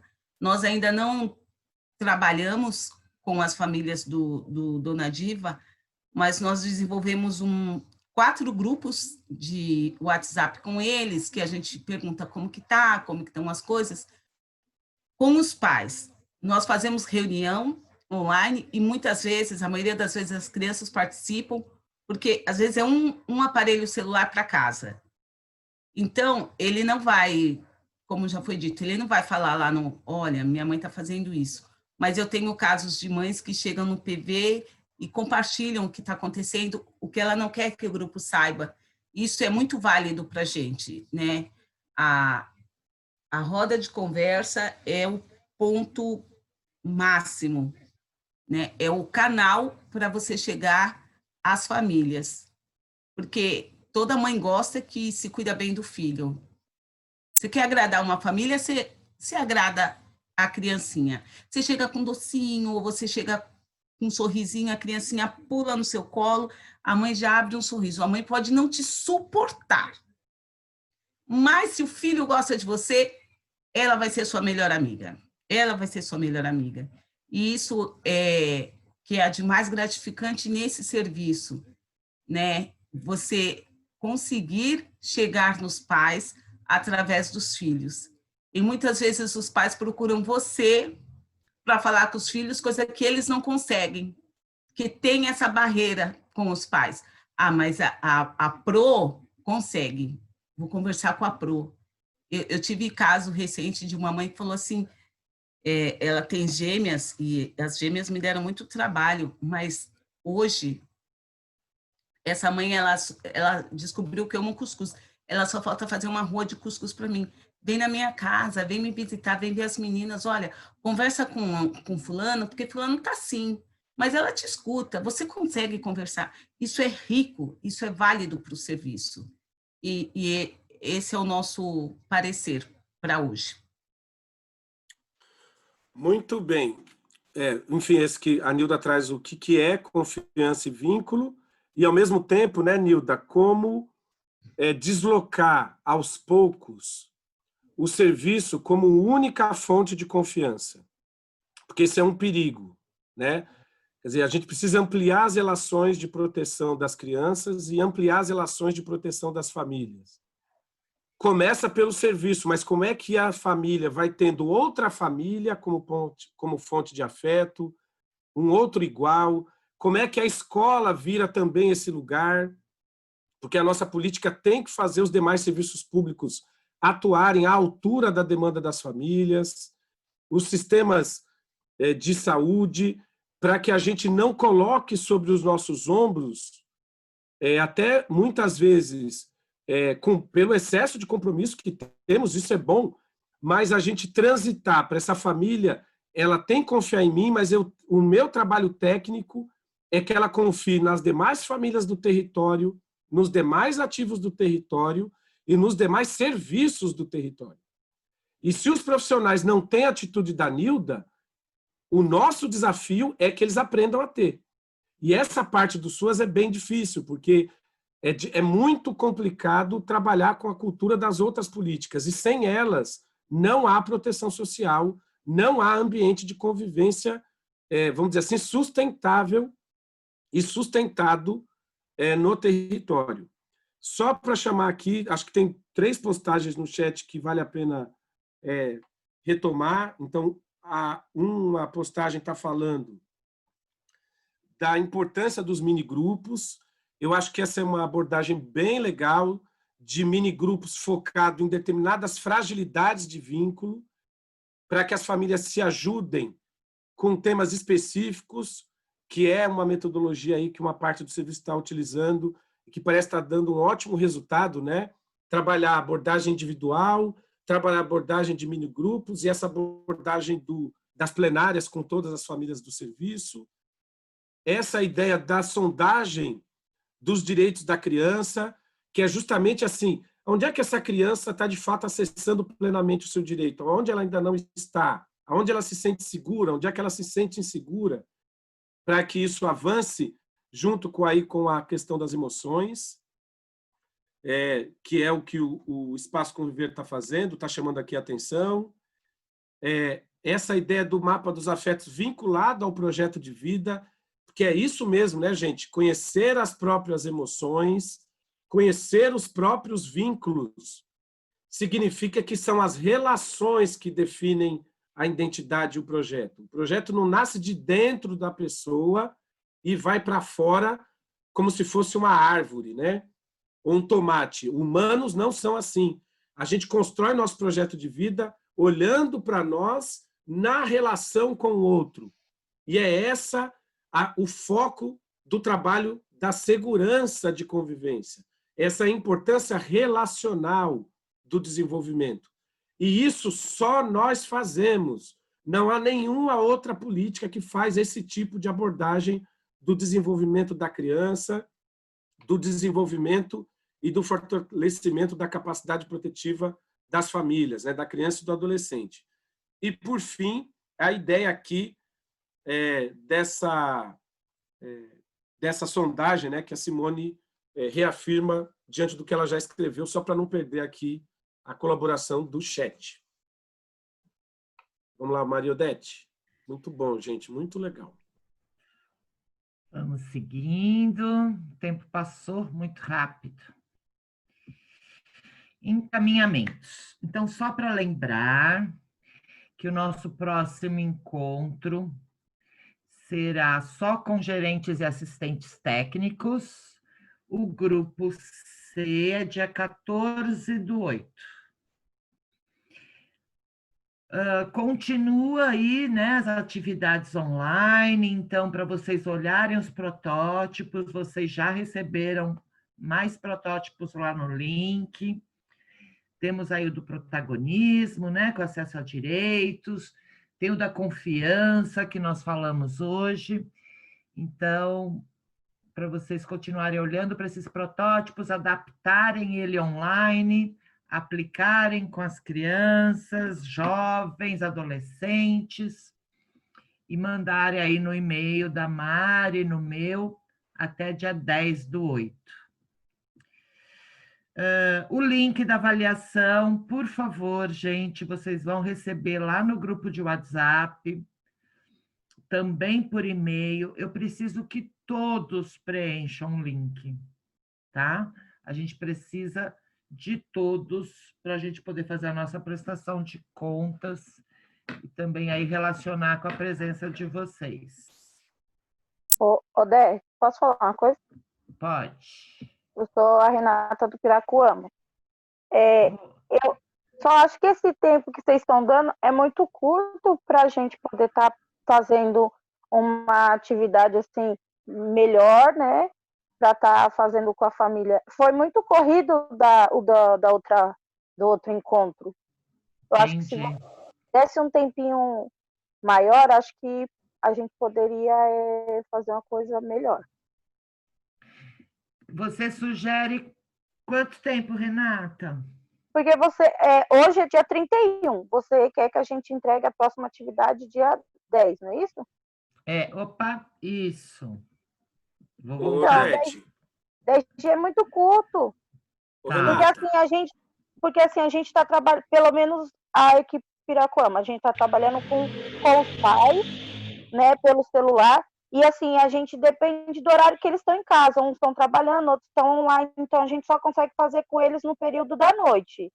Então, para que todos estejam juntos, nem sempre é o mesmo dia, entendeu? E aí passa muito rápido. Aí a gente, pelo menos eu senti que o Piracuama poderia fazer melhor o que a gente fez com vocês, a atividade. Se tivesse um tempo maior. Ô, gente, só para... eu acho que a gente pode combinar aqui o seguinte. Vocês façam, e a Renata acho que usou uma expressão que é a mais importante nessa coisa das intervenções. Não interessa correr. É isso mesmo. O que interessa é que seja fruto de uma reflexão da equipe, de uma criatividade e autoria ali do orientador e de uma abordagem verdadeira com as famílias e com as crianças. Então, pensem o seguinte, quem conseguir apresentar algo para o próximo encontro, que é um encontro só de gerente e assistente, ótimo. Se não conseguir, não tem problema nenhum, porque a gente continua com o PDI até o ano que vem. Nós vamos continuar com os encontros, mesmo que a gente retome lá a partir de setembro com o tema da família, que vai ser o próximo tema, a gente vai abrir espaço para essa colheita. Então, fiquem tranquilas. Ah, tá. Então, no dia 10, vai ser só gerente e assistente que precisa estar entregando para vocês, não é educador? Vocês vão mandar por e-mail. Sim, eu sei. Né? Agora, quem não, é o que o Milton falou, você vai acabar o seu depois, manda depois para a gente. Mas o que a Renata está dizendo é, quem vai compartilhar no grupo que o serviço fez 14. É o gerente e o assistente, exatamente, Renata. Isso, Milton, isso. É isso. Legal. Eu tenho uma dúvida, Maria Odete. É individual ou é por serviço? Porque, assim, eu acabei fazendo uma intervenção individual e depois nós fizemos com a equipe também, porque surgiu aquela dúvida se era para mandar, cada orientador mandava a sua, ou se poderíamos pegar uma atividade e aí ir aplicando, surgiu essa dúvida. Então, a ideia é que todas as crianças e adolescentes dos serviços recebam essa intervenção, né? Recebam essa atividade, que você faça a intervenção com todas as crianças e adolescentes. E aí, enfim, pode ser que a turma dos menores fez uma, né? E a turma dos adolescentes fez outra, você manda essas duas. Vocês fizeram uma com a família. Enfim, eu percebi que os serviços foram tendo aí algumas opções, né? Mas o importante é que todas as crianças e adolescentes sejam atendidos nessa inspiração. Uma pergunta. Até o dia... Elaine, até o dia 10, eu tenho que enviar para você a atividade feita, com retorno, que nem nós enviamos essa primeira, ou não? Até o dia 10 eu tenho que mandar para você qual que é a proposta, qual que é a atividade que eu pretendo elaborar com as crianças. Eu tenho que mandar a atividade já vocês. A ideia é que vocês mandem a atividade executada, agora vai do seu tempo, né? Que nem a Renata trouxe. Vai no seu tempo, né? E aí, gente... Aí, gente, eu acho que vocês podem mandar o WhatsApp direto. Ok. Vocês podem mandar o WhatsApp, nesses casos individuais, para mim, Mari, e a gente vai conversando, tá bom? Manda no WhatsApp. Não sei, a gente entendeu. Odete? Podemos? Podemos. Oi. Mais uma dúvida. Então, pelo menos no dia 10, a gente pode só mandar a proposta, de repente, se não der tempo de aplicar com as crianças? Pode. Pode. E depois, quando a gente aplicar com as crianças, aí a gente manda para você por e-mail. Quando tiver devolutiva. A gente dá devolutiva. Isso, pode. Porque aí você consegue comentar qual foi o saldo, né, dessa atividade. Legal, pode sim. Okay. Obrigado. Vamos seguir? Nada. Vamos. Então, só lembrando da avaliação, gente, e qualquer dúvida, vocês podem acionar a gente no WhatsApp. E aí a gente volta para a nossa frase, que é o artigo 4º do ECA, né? A criança e o adolescente merecem atenção especial pela sua vulnerabilidade, por serem pessoas ainda em fase de desenvolvimento da personalidade. E agora, né, fechando o nosso dia, a nossa manhã, o que essa frase diz para vocês agora? Eu acho que vocês podiam escrever no chat. Eu vou propor para a gente juntar essa com a outra, que é, vamos fazer aquela pergunta final. Isso.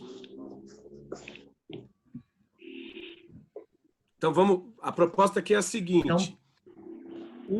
Aquele artigo do ECA fala algo muito simples, que é as crianças estão em fase de desenvolvimento. Os adolescentes estão em fase de desenvolvimento.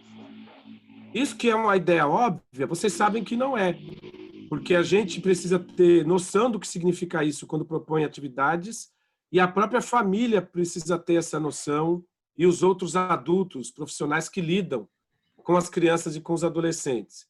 Então, frente a isso, a gente está propondo aqui que no WhatsApp, todo mundo, para a gente terminar o encontro lá no WhatsApp, que a gente está, na verdade, terminando o ciclo de formação hoje, não é só esse encontro, né? A gente está fechando esse ciclo.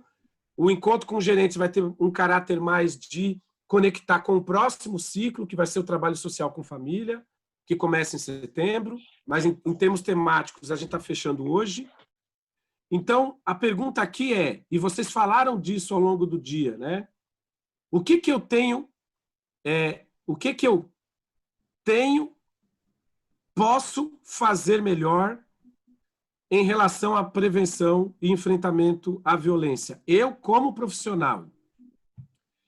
E aquilo que eu preciso começar a fazer, ou seja, eu não faço ainda, mas eu me sinto seguro para começar a fazer, né? Então, aquilo que eu posso fazer melhor e aquilo que eu posso começar a fazer nesse tema como um impacto coletivo desse nosso diálogo aí, desde ali do mês de maio, quando a gente começou esse processo.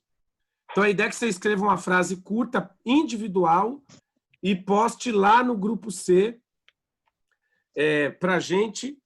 Dado o horário, Odete, eu vou propor que a gente encerre e contando com a colaboração das pessoas para irem postando, e teria tempo aqui para 1 ou 2 pessoas falarem. Quem tiver, por favor, interesse, mas os demais postem no grupo de WhatsApp.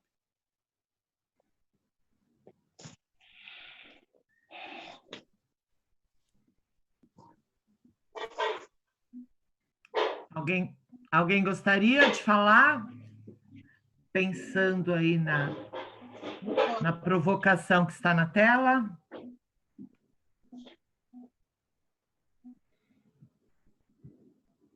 Eu vou falar. Diga. O que nós precisamos, né? Eu vejo assim, a capacitação. Existem diversas temáticas a respeito desse tema. Educar o nosso olhar, né? Eu falei no outro grupo que a gente, às vezes, por estar trabalhando com criança e adolescente, a gente acha que pedófilos, abusadores, agressores não estão próximos de nós. E são esses lugares que eles procuram, e muitas vezes a gente vai encontrar pessoas com currículos voltados para criança, voltados para adolescente, que vão querer trabalhar nos serviços, e nós precisamos ter esse olhar para a gente identificar também essas pessoas, para que a gente não vitimize e revitimize dentro do serviço. O que nós precisamos ter como postura, e aí é uma fala que a gente encontra hoje em todos os ambientes, nós precisamos ser militantes dos direitos da proteção da criança. Se engajar, entender isso, ser uma bandeira de que nós precisamos levantar a respeito dessas vulnerabilidades, como pessoa que atua dentro do serviço, como cidadã, né? E a gente precisa ter essa característica. Então, é capacitação, engajamento e uma visão, um olhar para essas questões e, principalmente, uma visão apaixonante pelas crianças, pelos adolescentes e pelas famílias. Obrigada, Leslie. Eu acho que, olhando o horário, 12h12, acho que a gente pode... Eu peço que vocês coloquem no WhatsApp a resposta aí de vocês, o pensamento de vocês, e vamos terminando por aqui, agradecendo a presença. Diga, quem é que está falando? Eu sou a Beatriz, CCA São José. Oi, Bia, Desculpa, pode falar. Mas Diga. eu queria te perguntar, porque ficou meio no ar para mim, de qual é a atividade que a gente tem que estar aplicando com as crianças para te entregar até o dia 10. Qual é o tema? Podemos fazer uma coisa, Bia? O tema é prevenção à violência contra a criança e adolescente. Me liga que a gente conversa de tarde, pode ser? Pode ser, sim. Então tá, a gente conversa, mas é olhando os protótipos que você recebeu. À tarde eu te explico direitinho, tá bom? Tá, desculpa. Imagina. Gente, então, por favor, vamos postando as mensagens lá no Whats. Se vocês puderem fazer isso antes de entrarem aí na rotina puxada do nosso dia, né? Que é um dia, assim, de uma gestão de home office, de atividades familiares e domésticas que todos nós agora temos que assumir com disciplina e regularidade. Isso é importante para a gente, de fato, construir o compromisso coletivo com a superação da violência, para isso ser retomado no âmbito de cada CRAS, no âmbito da SAS Campo Limpo e na relação aí com as demais políticas. No encontro com gerentes, a gente vai contar novidades em relação a isso, principalmente aí com os conselheiros tutelares. Então, a gente só está no começo dessa conversa. O nosso compromisso da equipe Vocação e da Vocação como instituição é, de fato, trabalhar esse tema de maneira perene, com indicadores de impacto nas famílias. Nesse sentido, a gente quer agradecer, eu em particular, pela grande generosidade de todos. Acho que hoje foi um encontro muito bonito. Eu saio profissionalmente revigorado com ele e agradeço aí a participação de todos. É isso, gente. Obrigada. Um ótimo fim de semana para vocês. Qualquer dúvida, podem me ligar. Um beijo grande. Não esqueçam de ir lá no WhatsApp e se cuidem.